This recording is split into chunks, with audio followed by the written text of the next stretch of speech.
एक ऐसी दौड़ जो जमीन के रास्तों पर नहीं बल्कि खुद आसमान के ऊपर चली। एक दौड़ जो सिर्फ मशीन्स और रॉकेट्स की नहीं बल्कि देश की इज्जत, साइंस की हद और इंसान के सपनों की थी। एक दौड़ जो एक तरफ अमेरिका के नासा के सुपर कंप्यूटर्स, उनके बिलियन डॉलर बजट्स और कटिंग एज टेक्नोलॉजी से चली, और दूसरी तरफ भारत के इसरो के साइंटिस्ट्स के सिंपल लैब्स, छोटी फैसिलिटीज और कभी कभी तो जुगाड़ से चलती मशीन से। ये दौड़ सिर्फ स्पीड की नहीं थी, ये दौड़ थी सर्वाइवल की, ये दौड़ थी प्रेस्टीज की, ये दौड़ थी किसने पहले आसमान के अंधेरों को जीता। 1957 जब यूएसएसआर ने पहला सैटेलाइट स्पुतनिक लॉन्च किया, दुनिया हिला दी गई। अमेरिका शॉक में था। उनके लिए ये सिर्फ एक मशीन का लॉन्च नहीं था, ये उनकी इज्जत पे दाग था। तब शुरू हुआ स्पेस रेस। नासा ने अपने बिलियन डॉलर प्रोजेक्ट शुरू किए, अपोलो मिशंस, मून लैंडिंग, और दुनिया देखने लगी कि अमेरिका और यूएसएसआर एक दूसरे से कैसे टक्कर ले रहे हैं। लेकिन उस दौड़ के बीच एक और छोटा मुल्क था, भारत।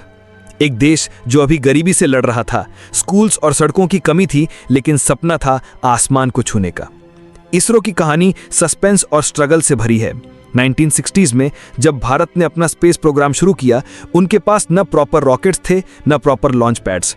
साइंटिस्ट साइकिल पर रॉकेट के पार्ट्स ले जाते थे, बुलक कार्ट्स पे सैटेलाइट्स मूव होते थे। सोचो, एक तरफ नासा के अल्ट्रा मॉडर्न लैब्स और दूसरी तरफ भारत के साइंटिस्ट जो मिट्टी के फ्लोर्स पर बैठकर कैलकुलेशंस करते थे। ये कॉन्ट्रास्ट ही कहानी का थ्रिल है। कैसे कोई सोच भी सकता था कि ऐसी शुरुआत करने वाला देश कभी नासा को टक्कर देगा? और सस्पेंस तो तब बढ़ता है जब हम समझते हैं कि नासा ने जो अचीव किया उसके लिए बिलियंस खर्च किए गए। अपोलो प्रोग्राम पर अलोन $25 बिलियन लगे थे, जो आज के ज़माने में 150 बिलियन के बराबर होते हैं। लेकिन इसरो, उनके सारे बजट को मिलाकर भी नासा के एक मिशन जितना पैसा मुश्किल से बनता। फिर भी इसरो के साइंटिस्ट्स हर बार अपनी मेहनत और जुगाड़ से इम्पॉसिबल को पॉसिबल बनाते गए। सोचो, एक हॉरर थ्रिलर जैसी कहानी, जहां एक तरफ अमेरिका अपने रॉकेट्स को छुपा कर रखता है, एक तरफ सोवियत यूनियन अपना टेक्नोलॉजी कोई के साथ शेयर नहीं करता, और भारत बिल्कुल अकेला सिर्फ अपने ब्रेन्स और पेशेंस से एक एक कदम चल रहा था। हर फेलियर एक नाइटमेयर था। सैटेलाइट गिर जाता, लॉन्च फेल हो जाता, पॉलिटिशियंस बोलते क्यों पैसा बर्बाद कर रहे हो। लेकिन हर अंधेरे के बाद एक रोशनी आई, और वो रोशनी थी आर्यभट्टा। 1975 में भारत का पहला सैटेलाइट लॉन्च हुआ।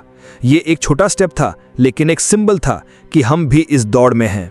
हर लॉन्च के साथ सस्पेंस और बढ़ता गया। अगले 2 दशक इसरो ने कम्युनिकेशन और रिमोट सेंसिंग सैटेलाइट्स बनाए, और धीरे धीरे दुनिया समझने लगी कि ये छोटा देश अंडर एस्टिमेट करना गलती होगी। नासा के पास हबल टेलीस्कोप था, स्पेस शटल्स थीं, मार्स के लिए एम्बिशियस प्रोजेक्ट्स थे। लेकिन नासा का एक फ्लॉ था, उनका खर्चा। हर मिशन में इतना पैसा जाता कि कभी पब्लिक सपोर्ट गिर जाता, कभी गवर्नमेंट बजट कट कर देता। इसरो ने अपना रास्ता अलग रखा।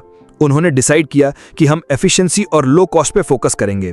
और फिर आया वो मोमेंट जो पूरी दुनिया के लिए एक शॉक था, मंगलयान। Mars orbiter mission 2014। जब नासा के मार्स मिशंस का खर्चा $बिलियन था, तब भारत ने अपना मिशन सिर्फ $74 मिलियन में कंप्लीट कर दिया। ये तो हॉलीवुड की मूवी ग्रेविटी के बजट से भी कम था। और सस्पेंस तो तब और भी गहरा हो गया जब ये मिशन फर्स्ट अटेम्प्ट में सक्सेसफुल हो गया। अमेरिका, रशिया, यूरोप, सबको मल्टीपल अटेम्प्ट्स लगे मार्स पर रीच करने के लिए, लेकिन भारत फर्स्ट ट्राई में ही मार्स तक पहुंच गया। ये मोमेंट एकदम हॉरर थ्रिलर के क्लाइमैक्स जैसा था। पूरा वर्ल्ड शॉक में था।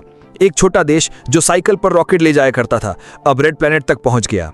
नासा के साइंटिस्ट रिस्पेक्ट में खड़े हो गए, और दुनिया समझ गई कि अब ये रेस सिर्फ अमेरिका और रशिया की नहीं रही, अब भारत भी एक कंटेंडर है। लेकिन सस्पेंस यहाँ खत्म नहीं होता।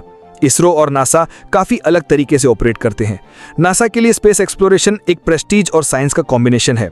वो डीप स्पेस मिशंस करते हैं, जेम्स वेब टेलीस्कोप बनाते हैं, सैटर्न, जुपिटर, प्लूटो तक स्पेसक्राफ्ट भेजते हैं। इसरो का फोकस प्रैक्टिकल है। सैटेलाइट्स जो वेदर फोरकास्ट करें, कम्युनिकेशन इंप्रूव करें, जीपीएस प्रोवाइड करें, और साथ ही लो कॉस्ट मिशंस जो डेवलपिंग कंट्रीज के लिए होप बने। और जब दोनों एजेंसीज कोलैबोरेट करते हैं तो कहानी और भी इंटरेस्टिंग बन जाती है। नासा और इसरो का निसार मिशन, एक सैटेलाइट जो अर्थ ऑब्जर्वेशन के लिए बनाया जा रहा है। ये प्रूफ है कि कोलैबोरेशन से साइंस का फ्यूचर और भी पावरफुल हो सकता है। लेकिन कहीं ना कहीं एक अंडर करंट रेस अभी भी चल रही है। नासा अब आर्टेमिस प्रोग्राम के साथ ह्यूमंस को वापस मून पे भेजने की रेस में है, और इसरो भी अपने गगनयान प्रोग्राम के साथ पहली बार अपने एस्ट्रोनॉट्स को स्पेस में भेजने की तैयारी कर रहा है। सस्पेंस अभी भी जिंदा है। कौन पहले क्या अचीव करेगा? क्या इसरो अपने लो कॉस्ट जुगाड़ से फिर दुनिया को शॉक करेगा, या नासा अपने पावरफुल रिसोर्सेज से नेक्स्ट जायंट लीप लेगा? और सबसे बड़ी बात, ये रेस सिर्फ स्पेस तक सीमित नहीं है। ये रेस है किसने सबसे पहले एलियन लाइफ डिस्कवर की, किसने सबसे पहले मार्स पे बेस बनाया, किसने सबसे पहले स्पेस माइनिंग स्टार्ट की। ये रेस एक हॉरर स्टोरी भी बन सकती है, क्योंकि अगर कल को स्पेस की रिसोर्सेज पे कंट्रोल एक ही सुपर पावर के हाथ में गया तो दुनिया में बैलेंस हिल सकता है। इस रेस का असली सस्पेंस यही है।